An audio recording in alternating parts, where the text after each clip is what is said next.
everyone. Welcome to Unapologetically You with Kelly and myself, Tulsi. We are so excited to introduce our next guest. He is an entrepreneur who studied law at university and graduated with first-class honours, then decided to change his profession. He discovered his thrill for politics and web design. He is self-made and is someone who works incredibly hard, using many great methods to ensure he gets the best out of his day. He is passionate about what his work is, and over the past 12 years, he's built a business that's now the #1 commercial provider of marketing services for a major political party. We are very happy to introduce Nitesh Patel. It's not just a great introduction, but I'm also thinking, like, I can at least say in the future that I knew you too. Like, when you're both international superstars and everyone's talking about your podcast and they're saying, do you know, have you seen Kelly and Tulsi's podcast? I can at least say I was the first cohort of people on there. Yeah. And they won't believe me, but at least I can say that. Thank you. That was a great introduction. Thank you.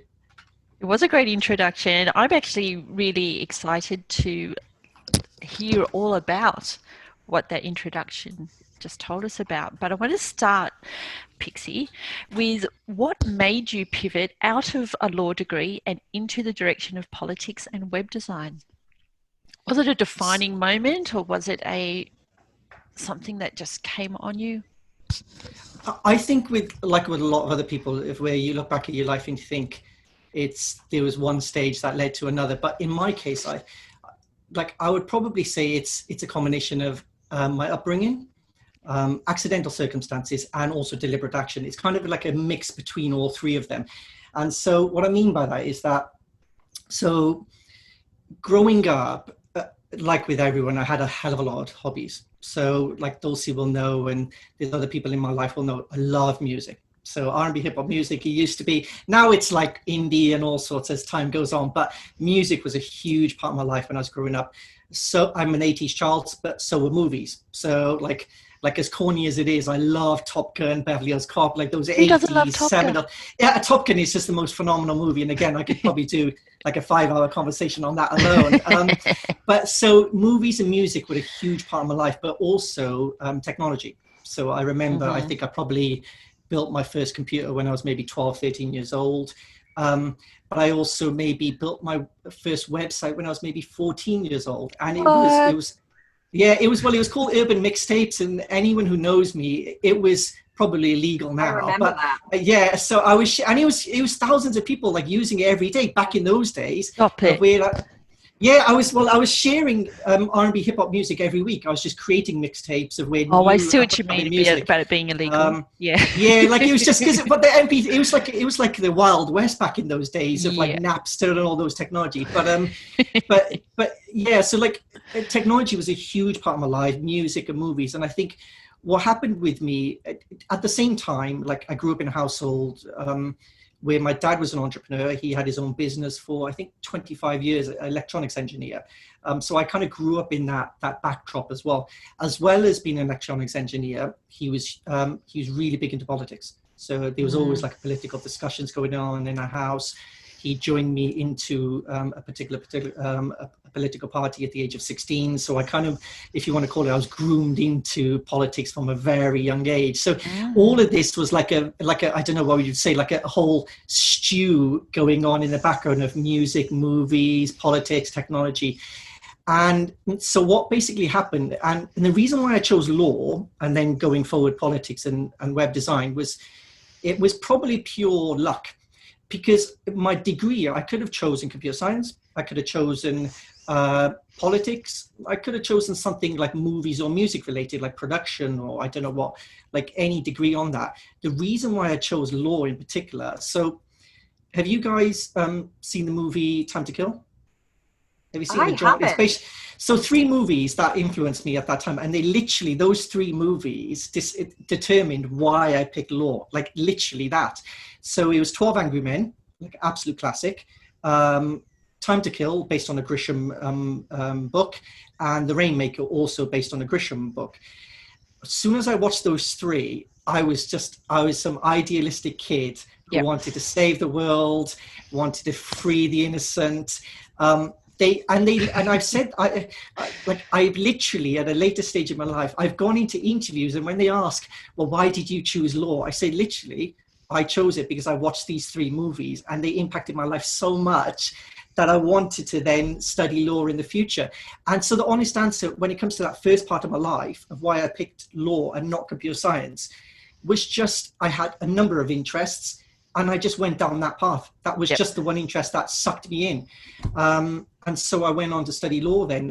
At the same time, I was reading a lot of books about the civil rights movement, and I think the autobiography of Malcolm X, I read it when I was 16 years old or something. So at that point, I was already kind of immersed in politics, social justice, and so many kind of topical political issues that it kind of, for me at that time, it just made sense to choose law.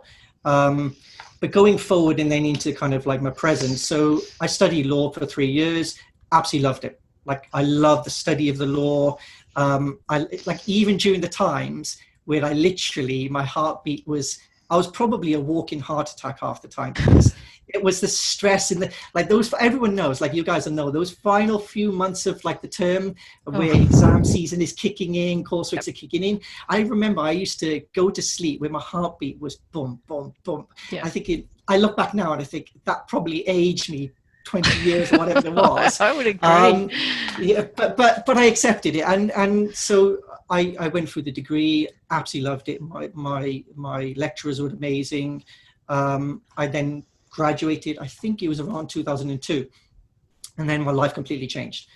So what happened was, when I graduated, I was on this huge high in life, and thinking I've worked hard for my degree, I'm now on the other side, I'm in this world. My whole ambition in the beginning was to own my own practice one day. Is to work for a couple of years and then have, like my dad, kind of have your own business and complete independence. That was always my goal. And so I graduated, and my first job was a paralegal job, as most people who do law. And it just wasn't what I was expecting. Complete, and this is, anyone who does law and goes into the profession knows exactly what I'm on about. They fall into 3 categories. They either love it, they put up with it, or they hate it and leave. They're really the only 3 categories people fall into. And I was doing fraud PI work, and it was interesting at times, but I found there was so much red tape, and it was sucking the life out of me, of where you're worried about having a lunch break because of how much time and money you've got to make your company. It wasn't the social justice element that I thought you were saving the day. It was copy and paste. A lot of the legal documents where you're copy and pasting for 5 hours a day. And I'm thinking, this is not what I went in for. This is not the package I was sold in university. It's the complete opposite of what I thought it was going to be. And at the same time, this is kind of off the subject, but I had bad supervisors. It felt like a toxic 6 to 12 months. It wasn't ideal. I had some really happy periods in there, but there were also periods where I was literally waking up in the morning, dreading going into work. And I look back now and I think I would never accept that in my life now, because it's completely different now, because I'm on my own terms. But I look back now and I think, those were the driving forces that probably led me away from the profession, because I just had such a bad experience. So what happened is I graduated, and my intention was, I still didn't give up the law idea. I thought to myself, I might be a solicitor one day, and in order to become a solicitor in the UK, you've got to get your legal practice course, your LPC. So I decided I was going to do my degree, work for 2 years, and then I might get my postgrad and then go back into the legal profession again. So I worked as a paralegal for a year. And then after the year, I thought, I've got another 9 months until I go back to my postgraduate. Let's get some other experience outside of law, see what other professions I'm connected to. So then I worked in politics. I worked in the House of Commons for about 7 months, I think it was, something like that. And I would say probably that's what led me for the future, of where completely changed my perspective. I absolutely loved every day. I loved the topical subjects. I loved working for MPs. It was just every day felt new, fresh, and I was just hooked. By that time, I had already committed to my LBC, so I had to finish it. I think I started in politics in, I think it was maybe January of one of the years, and then I started my postgrad about September time. So I had a limited window there. I did my postgrad. The year after, graduated my postgrad, I went straight into politics. I didn't even go back into law. because and so I was studying a subject in my postgrad in university that I knew I wasn't going to practice one day, but I thought, you know what, if I can go out, drink a bit, and just enjoy university life again, why not? And literally after I did my postgrad, I kind of just decided law wasn't for me.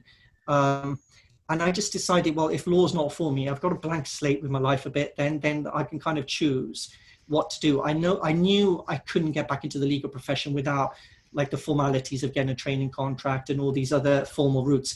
So then I thought to myself, well, what are the skills that I got? And I don't think I consciously thought about it. It was just more accidental, of where there were some politicians who needed digital work done, they needed websites done.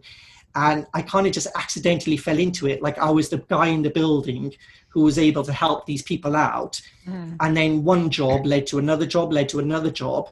And all of a sudden I'm thinking to myself, this is a potential viable business here. And so when I say the deliberate action, accidental, and the upbringing, it's a combination of all of those things that after I did my postgrad, just one job led to another. It presented a really good opportunity for me, a niche also that no one else was providing. And that's why I stuck with politics then for 13, 14 years, whatever it has been now. And don't regret it like a day since then. I wouldn't either. So that's the long way. That's the long way for me to say it. It's a good story, and I think I see a lot of myself in that one, because same thing as a paralegal, and you spend a lot of times in a line in the courthouse to put some paperwork in. There was a lot of copy and paste. I also did fraud, which is weird, and you're hammering down on poor people, people who are actually probably really trying to do their best, and the bigwigs who employ you are trying to squeeze $2 extra a week out. Yeah. So I mean, my heart was sore doing that job. It didn't suit my morals. So I was listening to that, and the feeling that I had back then was sort of coming back to me, and I was so glad that it wasn't just me who felt that about that profession, and was brave enough in your way to get out of it, like deliberately get out of it. In me, it was more of I just morphed into something else. But Tols, it's interesting, isn't it, to hear about someone else's bravery like that? It's funny because I forgot all the building computers and building the music platform. I completely forgot about that, but I adored it. I remember just, listening to it online and, going on dial-up as we did back in the day. And it was weird because as you were talking and you were talking about MPs wanting your services, you forgot to mention that you were learning as you were going along. Like when I asked you about how you'd understood and studied this, I remember you saying, well, you were learning, you were trying to, educate yourself and get up to the standard, that just learning as you went along. And I just think that is so commendable, that people forget that, everything's accessible now. But back then, to do something, to build computers or, to break things apart and then trying to put them back together, like you did with your dad's television, right? You did that same thing, right? Yeah, I've done it. I think it was my dad always had the electronic side of the TVs, and he doesn't know how to use computers. And I had the opposite. I don't know, I didn't know anything about TVs. Well, I do know how to function them, but I don't know the electronics inside. But I can build a computer quite comfortably. But on what you just said, I think for me, I say, like people have asked me, they say, oh, how did you learn web design? I can genuinely say on that aspect of life, just luck. I've never read a web design book in my life. Like I've literally never read one. Like I just understand code, and that's just luck. That's pure luck. But there's other aspects of life I had to learn a hell of a lot, because I didn't know marketing. I didn't know finance. So there was those other skills, which were far, in many ways, web design. Like, so my thing is social psychology. I do digital marketing plans for politicians. So web design is one element, but 90% of my business now is advertising. So the way I summarize my business is I help politicians get elected. And so websites, 10 years ago, they were important, but now they're kind of less important and is more about social media engagement and Facebook posts and things like that. So there were the whole gambit of subject I had no idea about when I graduated. And those were books, just literally just trial and error and books. Those two elements of just learning as you go along. And I think it's the level of eliminating risks, right? A lot of people fear the next step and trying to step forward, but I think that level of fearlessness you already had, right? I don't know, like, because the humble self in me, I honestly think the only way I can say there might be, like, if someone looks back at my life like retrospectively, and I think, oh, do you know what, he was really fearless. It wasn't conscious decisions along the way. Like, a lot of the times it's kind of, my take is, if I feel happy every day, you want to repeat that the next day. So rather than thinking, like, back in those days, I wasn't thinking necessarily about that I want this big business. I was thinking, well, can I make sufficient money? Can I make a good enough amount of money? And if I can, then I'll worry about the next stage, about how to make more money, how to succeed. So I would say there's definitely an element of fearlessness, but I think there's an element of just accident, and also setting your own self limits to say to yourself, me being unhappy every day is unacceptable to me morally, in my every fiber. I'm not going to wake up in the morning, I will go to sleep in the night unhappy with my day. And so as long as you say to yourself, that's unacceptable to me, then you just find something that's acceptable to you. And I kind of think of it in simple terms. I think, well, if how I was feeling when it came to, like, working in law, or just generally, if that was unacceptable to me, I was happy working with politicians. I was happy with the web design element and the digital marketing. And then I thought to myself, well, just keep going with that. And I'm 12, 13 years here later. So I think there is a fearlessness, but I think some of it is kind of just, you go with the flow and just hope for the best. Well, you're very humble, and you know what? I'm going to humble you even more. I wanted to ask, what are your biggest mistakes that you would say you've made in your business, and why was this important for you to learn?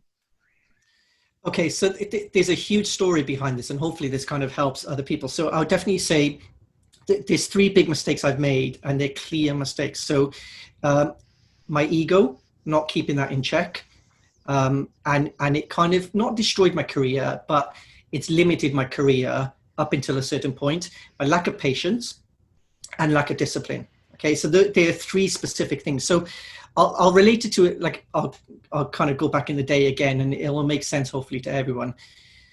When I was in high school, I was a pretty lazy child. So I wasn't into studying at all. For me, it was just class clown. Like, from a young age, I thought, just as long as I have entertainment in school and people laugh and I make people happy, I was kind of happy with that. I was always in the high sets in high school because, I don't know, in primary school, I'm guessing I did okay, or the teachers thought, this guy, he seems to have, or this kid has got some sort of ability. We don't know how he's going to do, but let's just put him in a high set. So I was always in a high class in high school, but I just never concentrated. My grades were like between, like, sometimes a C, sometimes a D, sometimes an E, never a B back in those days when I was younger. Like, just super, I was just lazy. Like, I just didn't apply. And my mum and dad will, I'm sure, confirm that. And even my GCSEs now, if you look at most Asian kids and you ask them, or even my own age group, you ask them, I would say most, okay, let's forget us two then, okay? You ask most Asian kids, okay, you say, what were your GCSE grades? And they'll say like 10A, 6C, 6Bs, whatever, okay, or A stars, okay? And this, if we're honest, my GCSE grades were, I think I had 5 Cs, 2 Bs, 2 Ds, 1 E. Now, that's okay, but by most people's standards, it's like, by most Asian people's standards, that's like the most humiliating thing ever. But I know, right? The funny thing is, back in those days, I saw those grades as a success only because it got me to A-level. It at least got me to the next stage. Like, I thought to myself, like, I don't need to excel. I'm at least on A-levels and I'm with my friends. And I can genuinely say, I always thought you were the smart one. But now I feel connected to you, Chris. Now that I know your grade. It gets better. It does get better for me later stage. So even now, if you ask some of my friends, they'll say, "Oh, I don't know what they'll say." They'll either they say he's still a moron or he's still dumb or whatever. But the most often now, they've kind of like just retrospectively changed what I was and what I morphed into. Like, I was not that kid. Like, I had used plenty of them. And so what happened is, and I can say, and with your question, Dulcie, there's 2 stages in my life, literally 2 stages that have changed everything of who I am. And who I am now is because of 2 stages. So the first stage, what happened is when I got into A levels, so at that point, obviously, I think I had picked 4 A levels. It was history, IT, business, and sociology. So I don't know if it's the same in Australia, but the teacher has a choice to either sit you for the exam in January or in May. That's how it is in the UK. So yeah, so in our one, the business teacher said to us, he said, "I'm going to sit you all for the A level, like the first exam in January, because I want you guys to prepare, to know like how you feel in exam setting, and then you can resit it in May if you want to." Anyway, I sat the exam, I think it was in December it was, and I think I revised for the business exam a little bit by those standards. I thought, I've revised a lot. Yeah. Anyway, went into the exam, left the exam, and I thought, I've done okay. About 2-3 weeks later, the exam results come out. So we're in school in the sixth form lounge. We go downstairs to the reception to get the brown envelope. I go with 3 of my friends, Reese, Desi, and me. So we're all picking our brown envelopes now, and both of them open their brown envelopes. A and A. Okay, so they both got A's. Okay. I opened mine and I'm thinking to myself, and before I'd even got to the reception, walking down the stairs, I thought to myself, I probably got a B. Like, I should be okay. I opened my brown envelope and I've got a U, unclassified.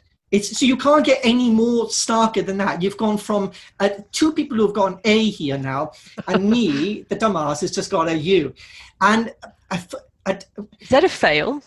It's below a fail. It's below an F. It's like, in some senses, like an F would be a fail. A U is like, it's so kind of like, let's not even bother marking his work. Oh, really? This is so it's bad. Like, I'm not even going to finish marking these. It's basically that. It's as low as your name right, did you? You didn't get your name right at the beginning. Yeah, it's basically that. Probably. Like, I didn't even probably get there like 20 points for my name and my date of birth or something. It was so bad. But genuinely, that changed my life. So what happened was, prior, when I had those bad grades, it just didn't affect me. It didn't absorb into me. For some reason, it was a gut punch. Like, at that point, it took me to a level in my mind of where, oh my God, like, what have I done to myself? Like, what am I in life? Like, everything was rolling through my mind, but it got worse. So as we collected the grades from the reception area, we had to walk upstairs back into like the lounge area where the other like friends and like just gathering. And I always remember, I'm not going to name their names because I'm not going to badmouth them now, but there were 2 friends who we met in that sixth form lounge. And they said to 3 of us, they said, "Oh, what did you get? What were your grades like?" And, Desi and Reese said, "Oh, we got A's." And then I had to just say I got a U. And they literally laughed at me. Like, they said, "Oh, you dumbass, like, you idiot. How can you get those grades and they can get those grades?" And I remember, even to this day, the only thing I could say at that time, and I had no case study to prove that I would ever succeed in this. All I could say and repeat was, "I'll show you. I'll show you." And I kept, and that's all I could say, because in my mind, it was like a vengeance was building. Something had flipped in me. And so, long story short, on this stage, I shut off on the world. So what happened was, as soon as I got that grade, I didn't hang around with friends anymore. I started studying. I spent maybe £500 of parents' money, probably, on my Diwali money, on books. I bought the books that the teachers were teaching me from. I studied at home until 12, 1 in the morning or whatever. And I always remember, I went to my business teacher and I said to him, I said, "Do you think I can turn this around?" I said, "I've got a U. Do you think I can get maybe a B or something?" And he said, and I remember him saying to me, he said, "Look, Nitesh, you need to be realistic." He said, "Most people jump up 2 grades. They don't jump up more than that." So he said, "If you get maybe a C or a D, be happy with that." That infuriated me even more, because I thought to myself, that's just low expectations. I'm going to show you all. I had no case study to prove that. Fast forward, I worked, like, I shut off from the world. I get my grades then in May, 4 A's straight. And that was through sheer discipline, hard work. I had to learn methods of learning that I never knew. So for example, I was doing pictorial learning. I was like history. I would draw pictures of King James. I would I think I did Italian unification. It would be like Garibaldi and Mazzini. I would draw pictures of them to be able to relate it in the exam. I had to literally learn from scratch methods of learning and how to communicate that then on the exam paper.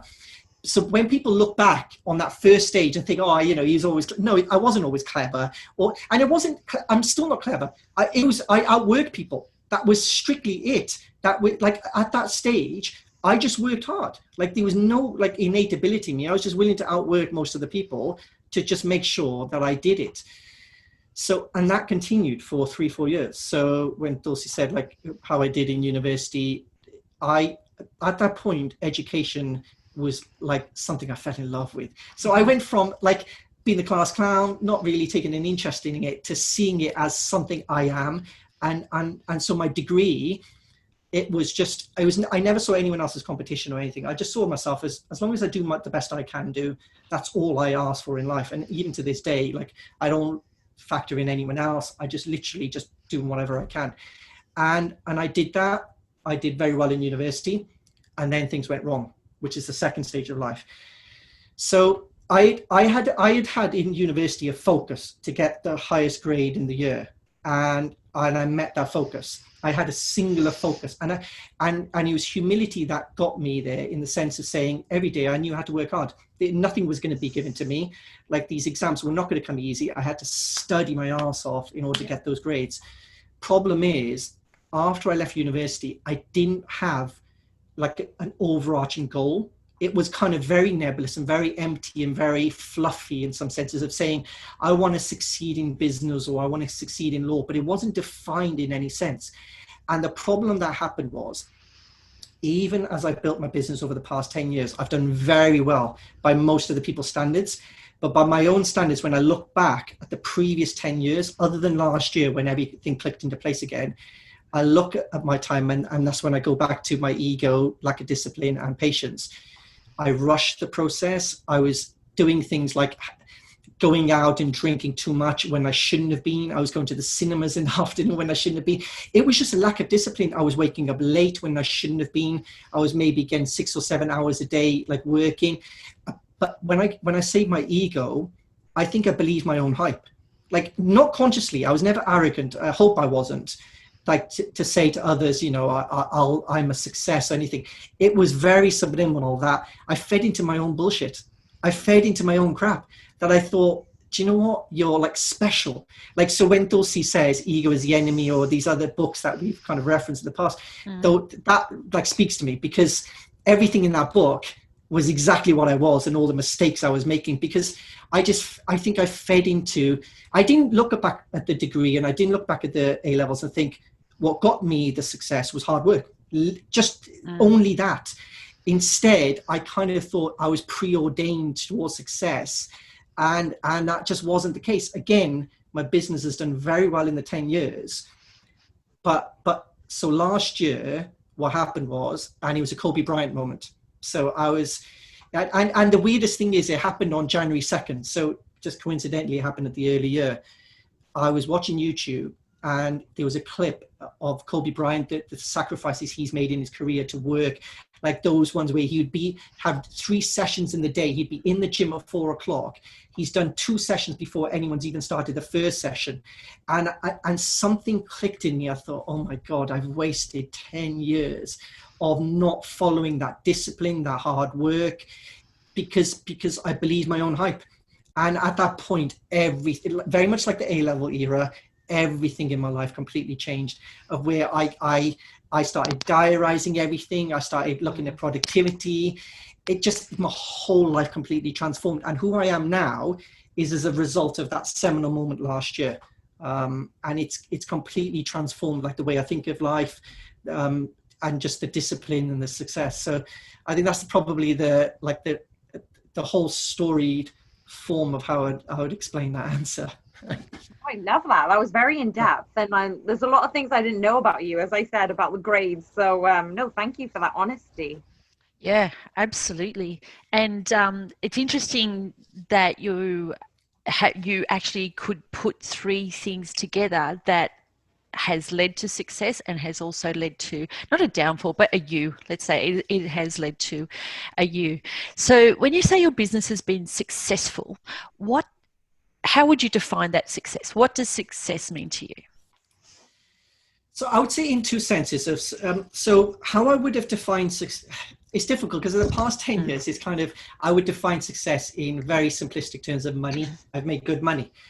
But when I thought of my regret last year, it wasn't to do with the money necessarily. I did think to myself, well, if I had worked harder, I would have made 10 times more. But that wasn't my disappointment in myself. My disappointment was in that, in not waking up early in the mornings or not being productive enough, going out and drinking far too much than I needed to. It was the lack of discipline. At this stage in my life right now, my age, how old am I? 36. So as a 36-year-old right now, I would say for me, I've always been a bit philosophical in life anyway. So like one of the big things I would define as success for me, and in the most rawest terms, would be if I wake up in the morning and I'm still alive and I'm still healthy and I've got food on a plate and a warm building to live in, I'm already ahead of 99% of the population. And I genuinely believe that. I'm not just saying that. Is that as long as I meet the basic survival needs, everything after that, I kind of think of as a bonus now. So even if I'm making no money in a particular year, that won't affect my happiness in very much at all. Like, or my definition of success. Because for me, I've met that, as long as I meet that basic need, I see myself as successful. I see myself as doing perfectly fine. But in real terms, on an everyday basis, if I wake up in the morning happy and I go to sleep happy, I'm successful. Like, I kind of see it in simple terms again. So if as the sum of the whole days and the 24 hours in the day, if I think to myself, I'm happy with the work that I put in, I'm happy with, I don't know, like the leisure activities like guitar, watching movies, music. I'm happy with the friendships that I'm making, maybe via Zoom, like in this era especially. As long as I can count up those sums in the day, I think to myself, I'm happy, I'm happy. For me, and I know this is something like, well, Gary Vaynerchuk, and we'll hopefully talk about him, like the guy's like a mini demigod in some senses, but his thing is, and I absolutely agree with him, and this is probably the final thing I could say on how I define success, is love the process. So for me, and I'll say specific things. So there's a person in my life, Rochelle, and super successful in his career in finance, etc. And I remember maybe when we were in our 20s, he said one thing to me, and he said money never drives him, but money is a good way of adding things up, of like where he loves the process, and the money will kind of sort itself out. It's a way of counting the success at a later stage, but he loves the process first. And it's very much the Gary Vaynerchuk approach of where, as long as you love the process, like for me, business is a puzzle. Nothing more than that. So as soon as I figured the puzzle out, the money will flow through that, but I have to figure the puzzle out. And I love the puzzle more than the success. It's the same as when I got my degree.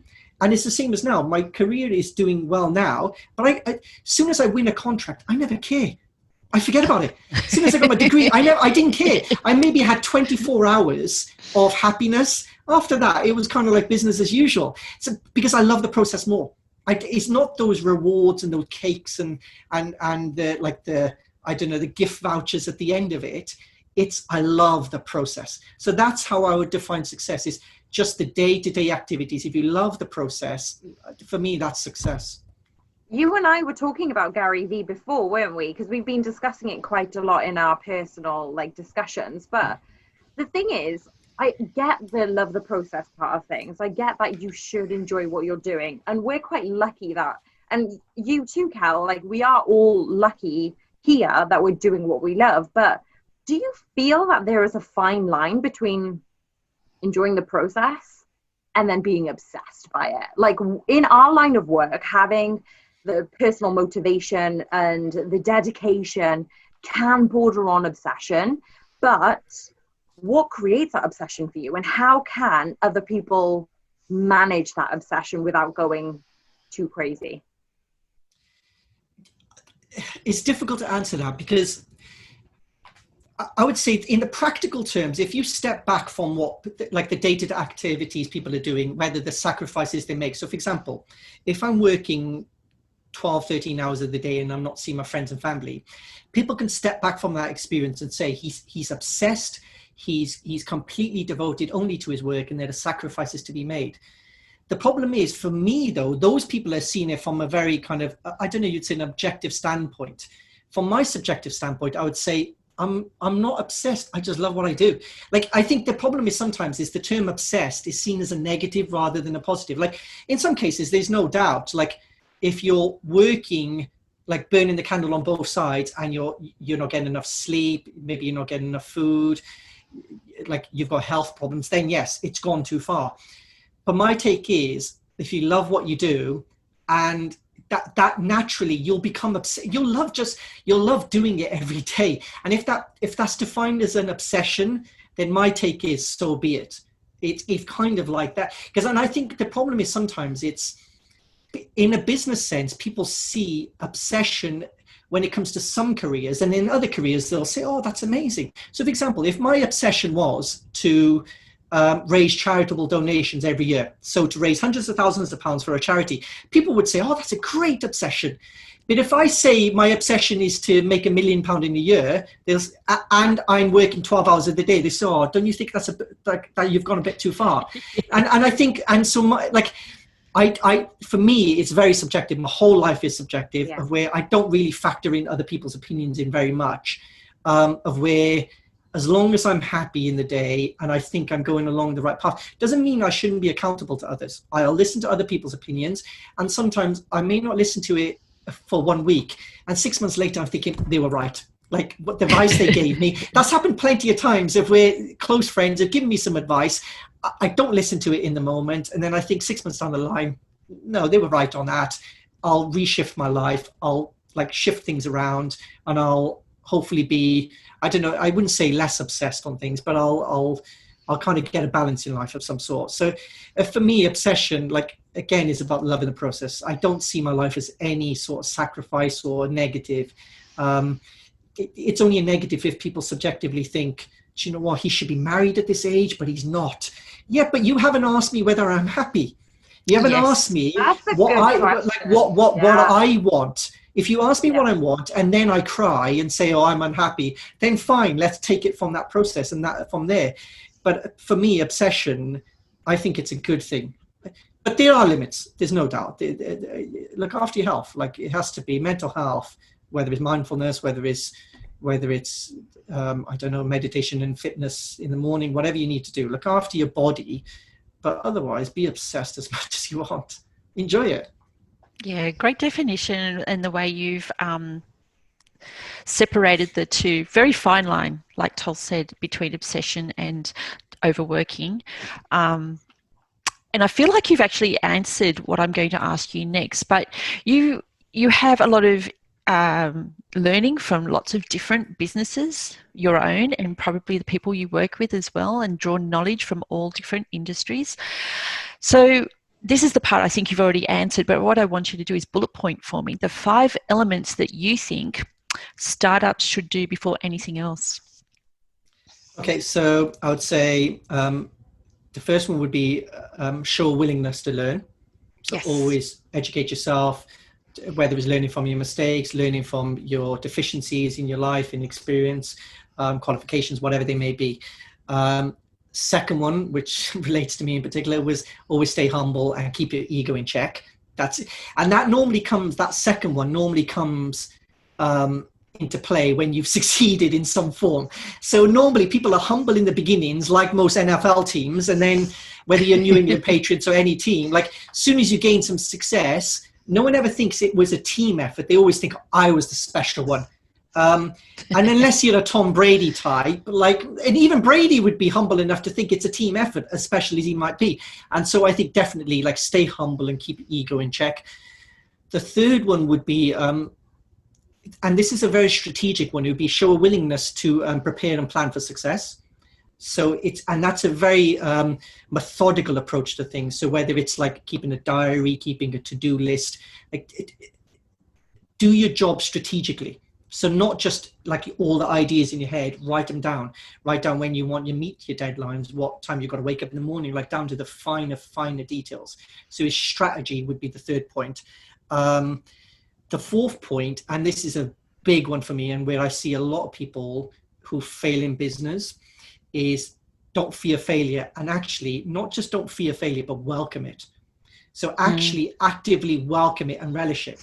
Like see failure in the sense that every time I fail, I learn something new, and it just leads me towards success. Like, don't cower away and be afraid of failure in any senses. And so as soon as you get a failure, you just think, do you know what, I'm going to pick myself back up and I'm going to go forward again.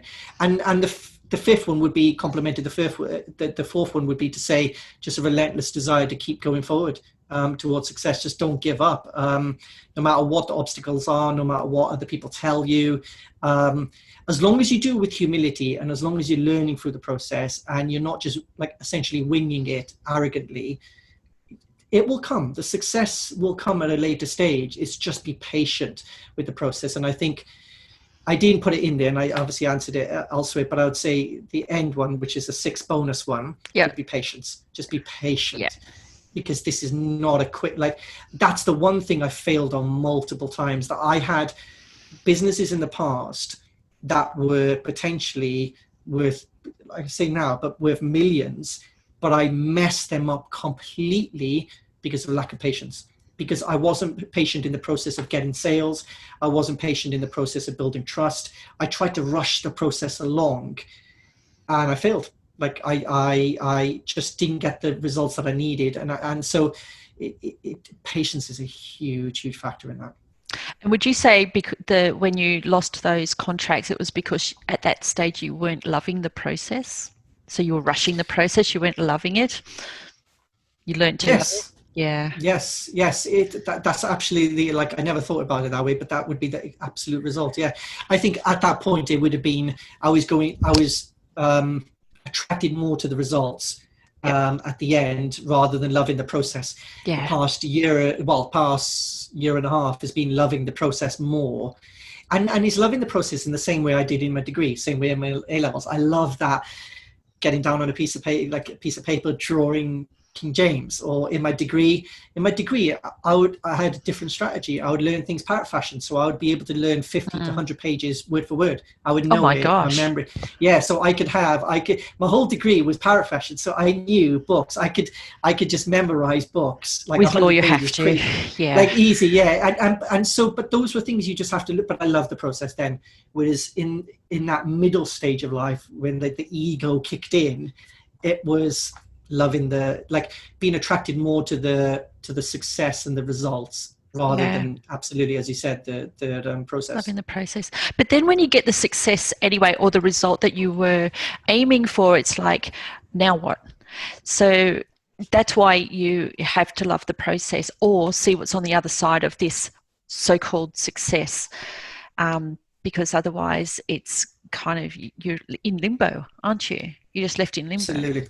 Yeah, and that's not fun anyway. So you get this success and you go, well, now it's not fun at all, really. I don't feel successful at all. I think success sometimes is defined as like in really limited terms as well, of where it's very much about like a singular goal. Like, for example, it could be, my success would be, I want to get to £1 million a year. Let's say that's a superficial success. But rather than layering details on top of that, so that's fine. If it's in money terms, saying I want £1 million a year, but I want £1 million, and then when I get that, it means I can give a certain amount to charity. It means I can live a certain life. It means I can flesh out the details. Yes. And I think a lot of people haven't fleshed out the details of where they think, I want that one singular goal, but they haven't factored in, well, what happens when you get there? And there's so many other facets to life then you're going to have to look after.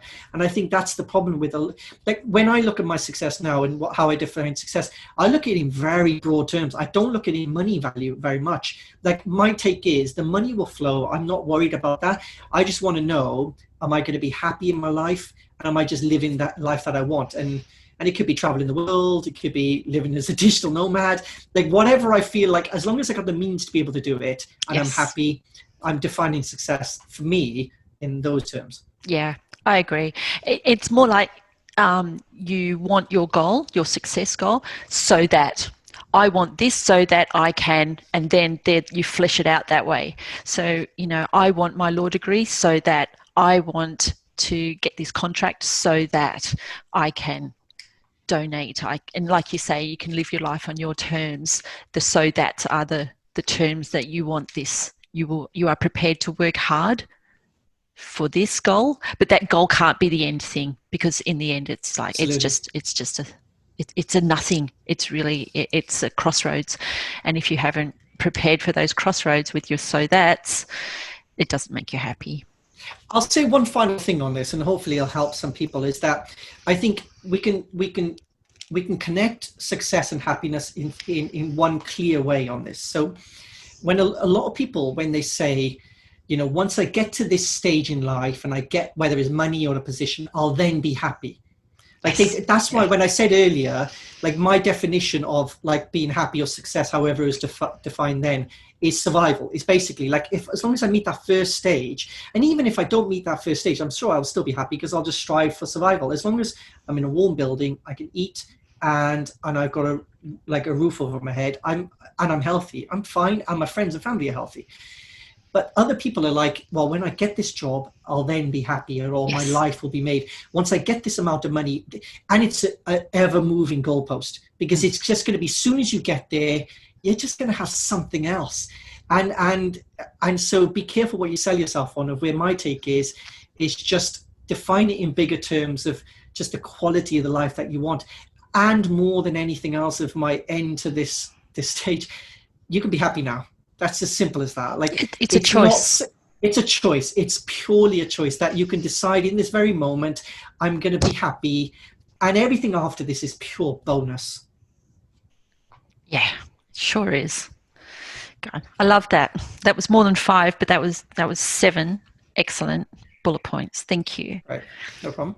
Because you talk about not only success driving happiness, happiness driving success, and merging those two things together has to come from knowing who you are, knowing what you want, but also knowing how to take care of your health and well-being. So I know that you said earlier about taking care of yourself, taking care of the sleep that you needed, and making regimented routines for you that you knew that you can be productive that day. But there was the past history when people say, oh, well, if you're not working hard enough, if you're sleeping, if you're not grinding, then you don't want it badly enough. And there was this big hype about people wanting it, people wanting success, and monetary value drives that. But there is more and more research supporting how we should take care of our health and well-being, and in return it drives more happiness, it drives more success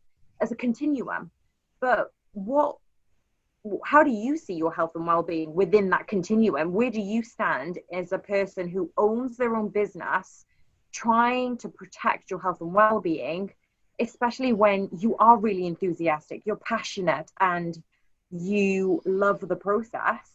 But what happens when you need to take care of your energy levels and productivity? What can you give to new people who are starting out their business to maintain that, to establish that? So there's 2 ways I would answer that. So, and one of them might be slightly controversial, but maybe not, I don't know. But one of them is taking a subjective approach and looking at yourself and think, are you leading to your own downfall?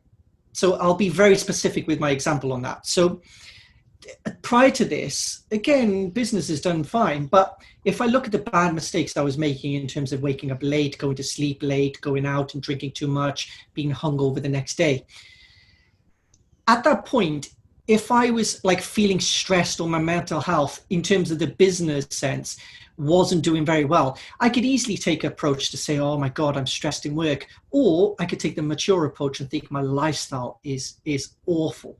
Like I'm not conducting my life that's conducive towards success. So I think a lot of people need to be honest with themselves first, and just basically completely look at their life at every hour in the day and think, how am I using that day? So simple terms, what is my morning routine? and what is my evening routine? Is it conducive towards like prospering my mental health? So like, I don't know, like some people would say, I want to meditate in the morning or gym in the morning. Well, are you doing that? If you're not and waking up at 11 o'clock, well, you're probably wasting a lot of hours there. Or are you going out and drinking the night before? Yeah, you're wasting a lot of hours there. So I think there's a lot of the cases, I would say, and there's one exception to this, and I will say this, of where if you're a single person, and I can only speak for myself and my own life experience, if you're a single person and you're worried about your mental health, and there's again only one exception to this, another exception. If you're worried about your mental health, I would say 80% of the time, it's because you're wasting aspects of your life. Like you need to restructure how you're using your day. So there could be a lot of wasted time. And again, I use single people for a specific example because they're the exception. When people have got families and other commitments, then it's a completely different ballgame at that point. But if you're a single person at that point and you're still feeling stressed, or you think my mental health is at risk, first stage, ask yourself, am I using my day? Am I structuring my day accordingly, like to be conducive towards good mental health and leading a good, prosperous, healthy life? But the other second thing, which is what I covered earlier, are you just putting too much pressure on yourself and because of lack of patience? Because I think there's a lot of people who are stressing themselves in business because they want quick success. They think to them, they put a timeline in their mind to think, unless I get to this goal within 3 months, 6 months, and they rush it along, they put undue pressure on themselves, and their body just falls apart. They're just stressed every single day. So I definitely think it's a combination between the two, of where, see if you're following patterns and habits in your life that lead to prosperity in terms of the mental health, but also see whether you're putting just undue pressure on your body and on your mind through just lack of patience and just trying to rush the process along to try and get to this goal, when in actual fact, just step back and just be patient with it and just, again, love the process. Mm-hmm. So I think, but one exception I was going to say on that one is when you've got commitments. Like if you had a mother or a father and you've got children, it's a completely different ballgame, because 6 hours of the day could be with your children or something. So I would, for me, I haven't got that, but I probably, and maybe I'll experience it in the future, that I would love to know what it's like for like men and women who have got families in a relationship. I've been in relationships in the past, and I know I'm awful at one or the other. So I know whenever I'm in a relationship, I normally try to dedicate everything to the relationship, and my business goes down the shitter. And so that's why I'm an extreme. I don't know how to multitask very well yet. Like even now at my stage, I'm not very good at multitasking. So, but it's 10 times as hard when you've actually got a family and all of these other commitments to go with it. Like if you're a carer for elderly parents or something, that it could be, that's a lot more harder. And so I want to learn from them in the future, or like soon, to think, well, when I get to that stage, I want to know what skills I need in order to be able to balance my mental health and well-being. So still educating yourself, still learning from everybody else. I love that. It's a really good answer. Yeah, it's learning from experience. Yeah. Yes, definitely. So as we're coming towards the last part of our podcast, we wanted to give you a quick fire set of questions. Now, they can be quick fire, but people who listened to our first podcast, mine wasn't so quick fire, was it, Kel? But, you know, as a first cast, we're taking our time with it. We're understanding it. So, Pix, I've got for you a quick fire question, hopefully. What are the top 5 books you would recommend everyone should read? Okay, so I'll break these down into 5 categories. So it kind of ticks each box in terms of business. So my first category would be books on psychology and social influence, because that's just integral for any business in terms of being able to know how customers think. So the only book I would recommend on that one, or one of the biggest, would be Influence by Robert Cialdini. That's just, for me personally, that's changed my life completely.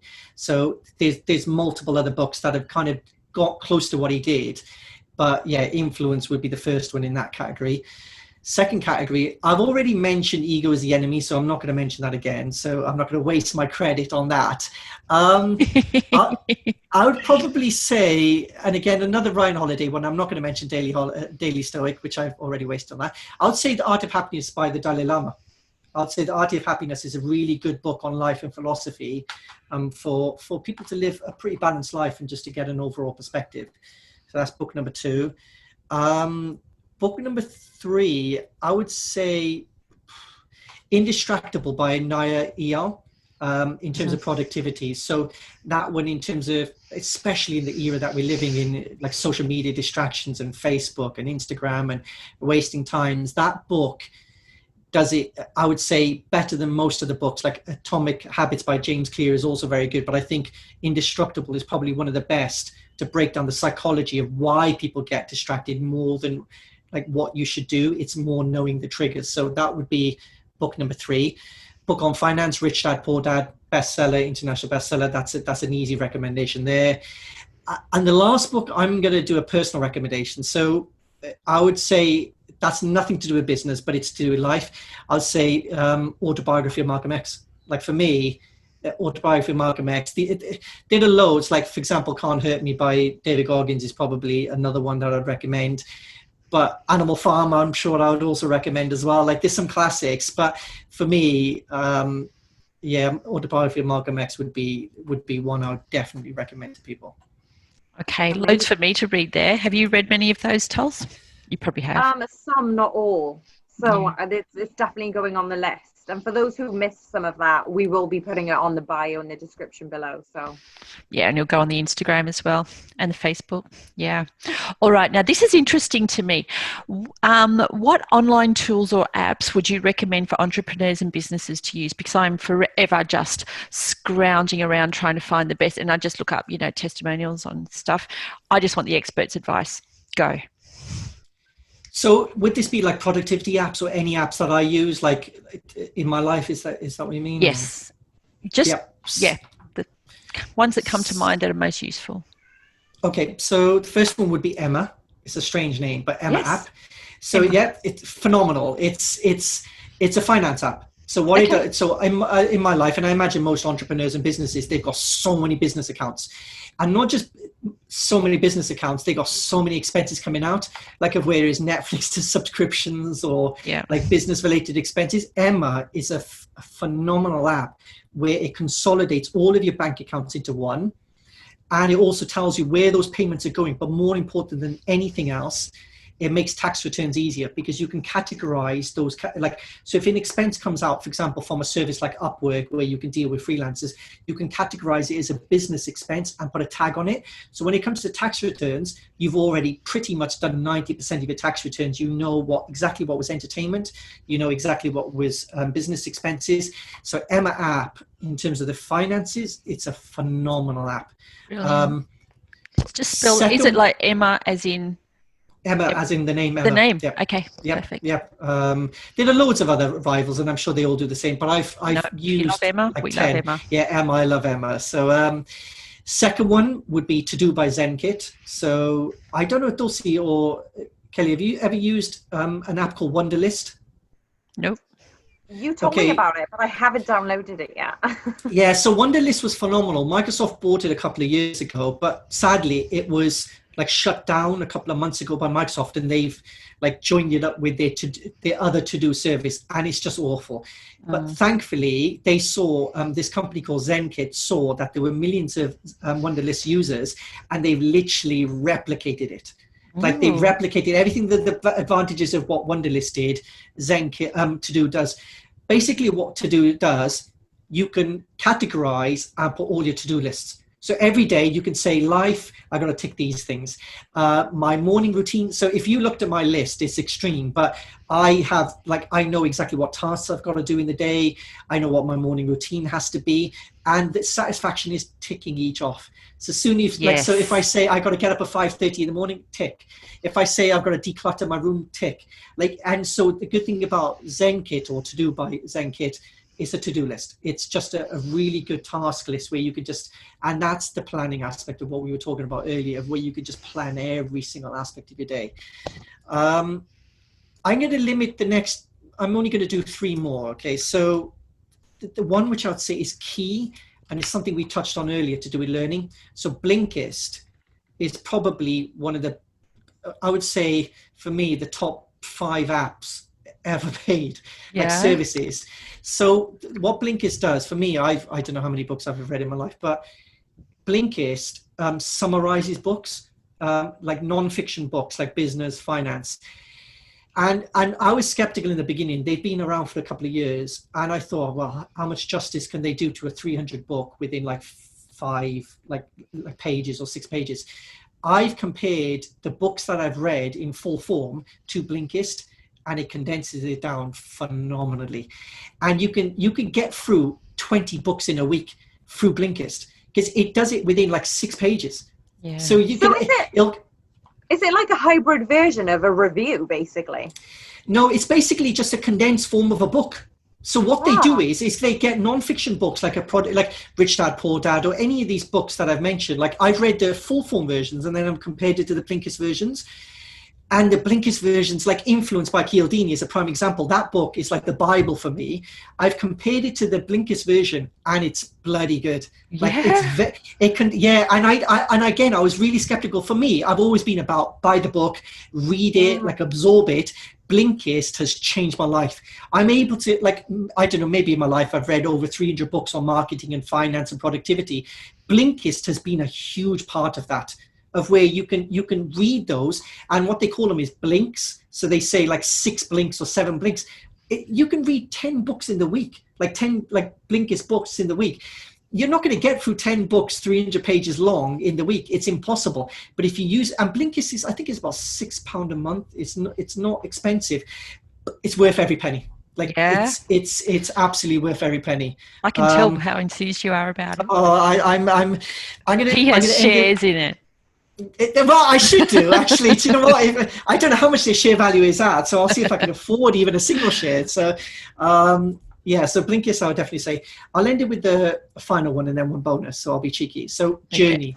So, the Journey app is, so I started using that last year in January when I had my like epiphany, Kobe Bryant moment of how much time I'm wasting in life. It's basically a diary app. It's just a really good, feature-rich diary app, of where you can just keep a diary every day of what you're doing in the evenings. And in the beginning, when I was going through my big moment in life, I was diarizing every day. Now I do once or twice a week, but as long as it's on your phone and you've got to get into the habit of diarizing in the evenings.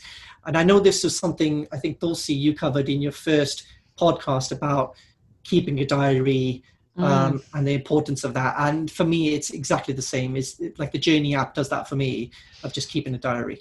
And then the final one, I'm not going to explain anything because it's self-explanatory, is YouTube. I live on YouTube. So YouTube for me is my life. Those are definitely the key apps I use. Amazing tools. That's like taking out pieces of your brain and just giving it away. I love that. Yeah, you saw me write them down, right?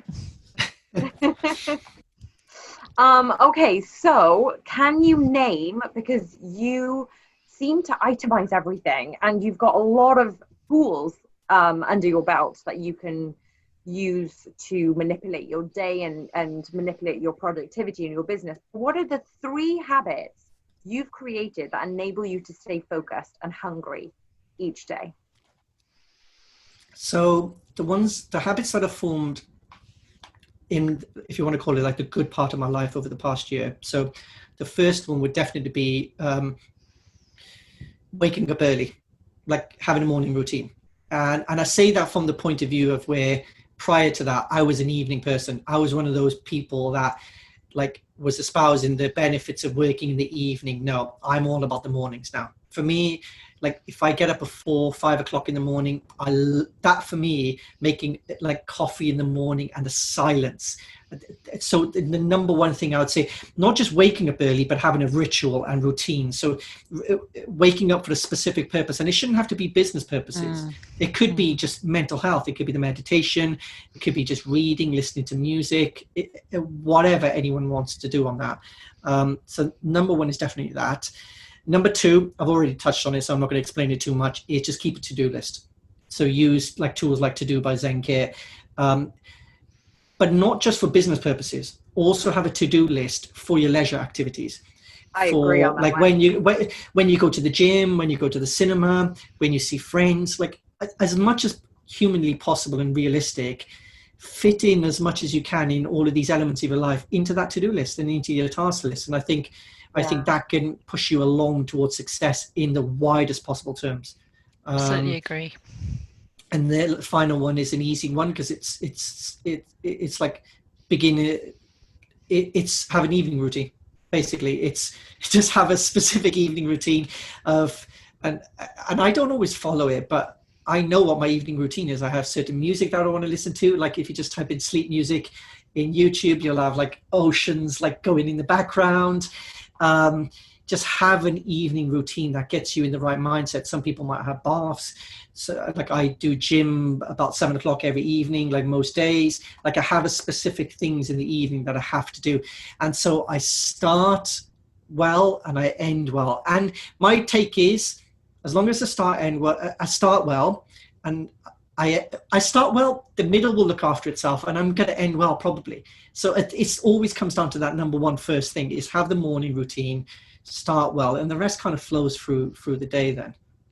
And have you found, I know I have with my evening ritual, I won't divulge what that is, maybe in a later podcast, but have you found that evening ritual sets you up for the next morning?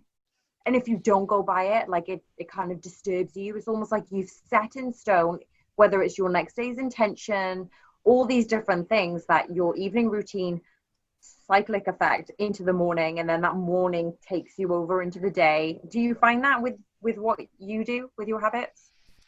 Oh, absolutely. Like I think the morning routine, and if there's one thing the morning routine is probably the most important for, is the diary, actually, more than anything else. So even if I take out the relaxation music or whatever the bath might be, but like as long as I got the diary in, that focuses the mind ahead for the next day.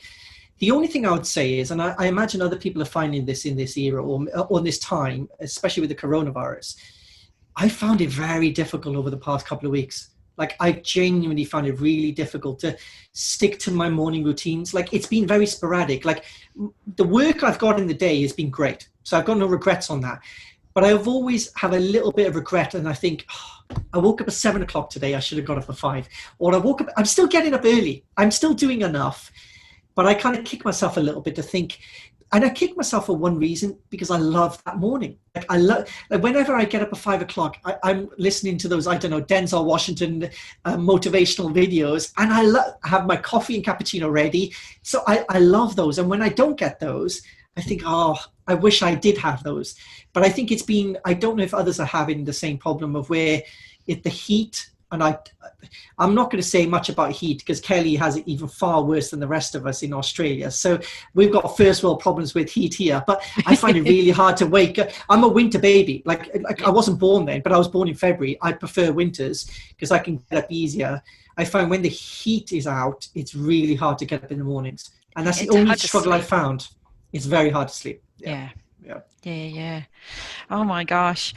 All right. So I'm going to ask, who are 2 people who influence you, not necessarily business-wise, but influence you to be better, that we can follow on social media? I've got my Instagram here ready to go, or Twitter. Who should we follow? Not even why. Who should we follow? In my mind, I've got 7. So if I have to condense it, I'm happy with 7. Go. Okay, I'll just name all 7, but I'll explain 1 or 2 in more detail. So, okay. Number 1 would be Tom Bilyeu, and I'll summarize each very quickly. So, Tom Bilyeu, I think he's one of the best interviewers in the game. I think like there's no one who interviews people like successful, otherwise, in the way he does. He connects with an audience, he connects with the interviewees in a way that I think is exceptional. So Tom Bilyeu, Impact Theory is number 1. Number 2. How do I spell Bilyeu? Bilyeu. Yep. Oh, literally Bilyeu. Okay. And his wife has also got a really good. I think Dulcie keeps up with his wife's channel as well. Them. She's got both of them. Yeah, I think they've got 3 separate channels. There's Tom Bilyeu's Impact Theory, and then his wife has also got a channel as well. Yeah. The second one, and Dulcie will have to nod along, is Gary Vaynerchuk. Like it's Gary V I mean, for you got me there kicking and screaming, but I got there. Like, I do like him. Gary V, I'll say this. Anyone for the first time who's recommended Gary V and they watch one of his videos, they'll think this guy is obnoxious, he's brash, he's arrogant. Just, you'll learn to love him eventually, because the substance of what he talks about is about humility, it's about giving back, it's about patience. It's just a lot of kindness in there. And so anyone who listens to Gary V, and he puts so much content out there, he's consistent with it, that I think if anyone watches him and listens to the substance, like one, I'll give you a simple example before I move to the next example. He does Tea with Gary. So during the coronavirus, he's taking in, he's doing a webcam chat with just simple entrepreneurs like us, simple in the best sense of the word. And he's just, people are asking him questions and he's answering them. And he's already worth, I think, 300, 400 million or whatever. He just loves connecting with an audience. He's got his own personality with that. But the reason why he's so successful, he's authentic. Sometimes, like me, he'll interrupt people. He's a little bit brash, but he's authentic. You can never say he's lying to his audience. He just is who he is. I think he comes from a genuine place. I think when you, as you said earlier in the podcast, you can sense BS. So it's almost like, if you can sense that, he comes from an authentic, genuine place. And that's where I feel like that's where his advice comes from too. Absolutely, absolutely. Next person, and this one I think will be a good case study for everyone to learn from, in the sense that you can have the Gary Vaynerchuks of the world, who are like the really, I don't know what you say, the extrovert, loud entrepreneurs. So the next recommendation I would make, number 3, would be Nir Patel. So Nir Patel, I've followed, I don't know how many years now, but he provides a lot of content, and he's got contracts with like Coca-Cola. He's super successful as a social media marketer. And he came early in the process, but he's a geek in the sense that he provides so much content on like search engine optimization, on social media marketing. He's not the best speaker and like as inspirational as like the Tony Robbins of the world, but he gives so much value to his audience, and he doesn't monetize it. Like Gary Vaynerchuk, he doesn't take any money off the regular consumer, because what his strategy is, very like Gary V's, is spread the message, get the following, give it all away for free, and then the commercial providers, the big companies, will take you on.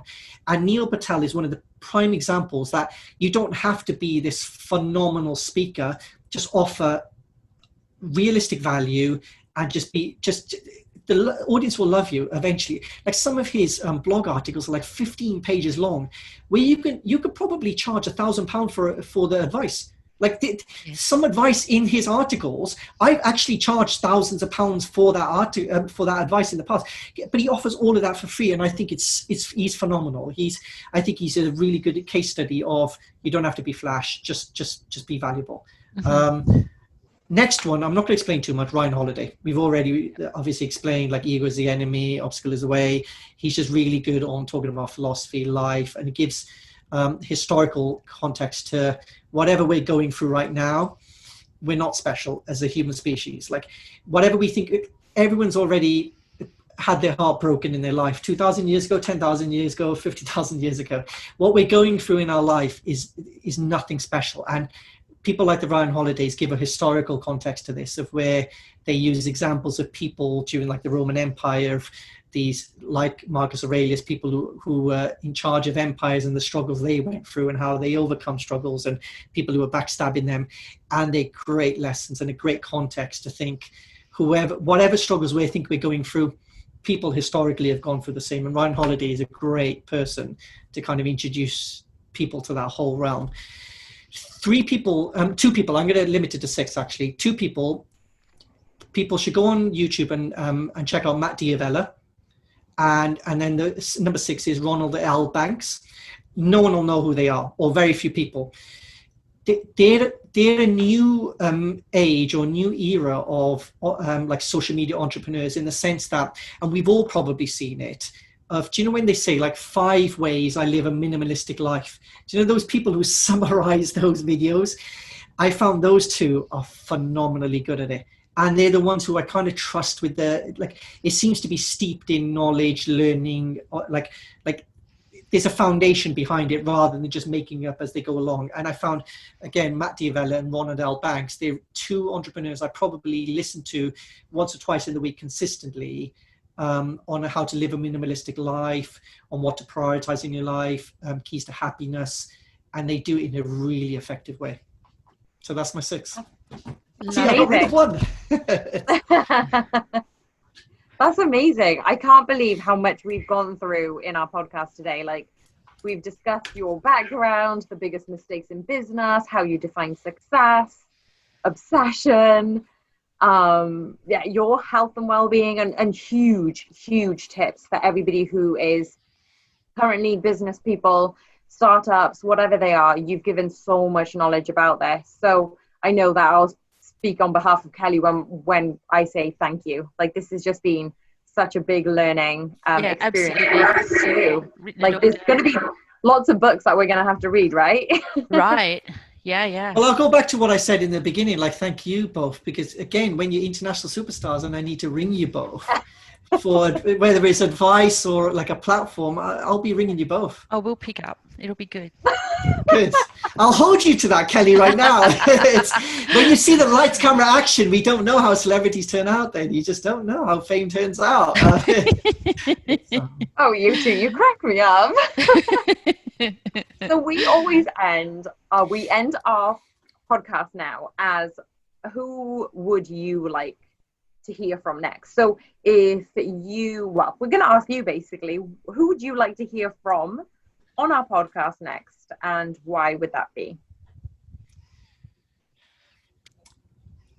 I'll put it, I've extended my answers on so many things, but I'm going to say one person, like one type of person. So I don't know like who that would be, but I would say for me, what I would gain the most out of, and referring to what I was talking about earlier, of like learning in the next stages of life, like of what people are going through that I'm not going through. So I would love to hear from people who are like mothers and fathers starting a business and the struggles they go through. And in particular, I would say a person who's older, actually, because like I started my business in some form in my mid-20s or something like that, like not long after university. But I think I would really like to know what the struggles of people who start business in later life, because I don't know what that's like. Because the energy you need, it's bloody hard. And you also need to be committed to the process of like 10 years of mistakes before. It's the 10,000 hour rule, essentially, that you've just got to put the time in and you'll become an expert eventually and success will follow. But when you start at like 35 and then into 45 or 45 to 55, I want to know from those types of people who start business in later life and why, the struggles they go through, and the struggles in particular because of the commitments and the, I wouldn't say burdens because that's the wrong way to put it, but just the life that they live and why it's difficult for them, but also what opportunities it presents to them.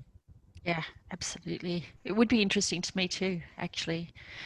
So you don't have anyone in mind, just a characteristic. I've got other people in mind who I can definitely recommend, like a bunch of different people who can add different perspectives. Not on that specifically, but I think like, okay, if you want me to answer the second, like, again, I'm not going to name a person probably right now, but I can recommend some people. Mm-hmm. I think one of the biggest topics, and I think it's definitely related to business in a sense, is to do with dating. Because I think that it could, certain aspects of life, very much like health and well-being, success is determined by health and well-being. Like, you're not going to get success in the widest possible sense unless you've got that strong foundation.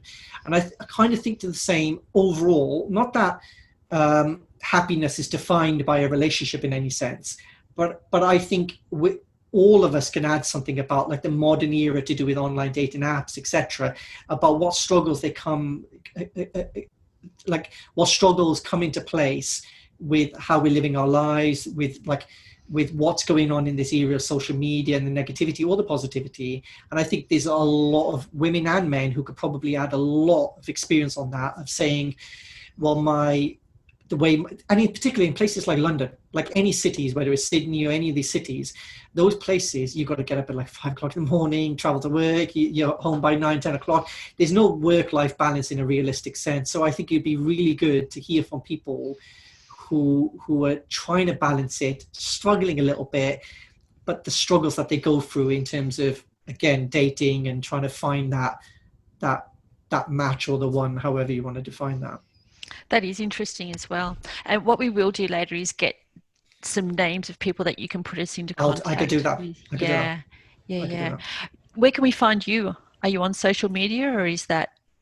Okay, so I'm one of those kind of anonymous entrepreneurs a little bit. And I respect that. So I have multiple businesses, but one of my main businesses is ePolitics Design. So that's the one which I provide for major political parties, for the one major political party. But I have other businesses in the political realm and commercial businesses that I kind of keep in the background a little bit. So I may start my own podcast one day and follow in your footsteps, maybe, and then maybe I'll splatter myself everywhere. But for now, I'm not anonymous. I'm not anonymous. Yeah, ePolitics Design. Yeah. So, if any politicians are listening and want to get hold of you, is that a website? Yeah, so if you just type in, well, I'll reveal it. If you just type in Labour Party web design or Labour Party website design, you'll find me as number 1 on Google. So that's my business. So any Labour Party politician who wants to follow me and use my services, they absolutely. That's where they find you. Thank you both. Thank you. Thank you so much for speaking to us. I have written so much down. And we will keep in contact. Definitely. Absolutely. Yeah. Amazing. Thank you. Thank you so much for listening to Unapologetically You with our special guest, Nitesh Patel. And if you'd like to find us, we are on Facebook for Unapologetically You. You can also find us on YouTube and Spotify. So make sure you subscribe and do not miss out on future casts.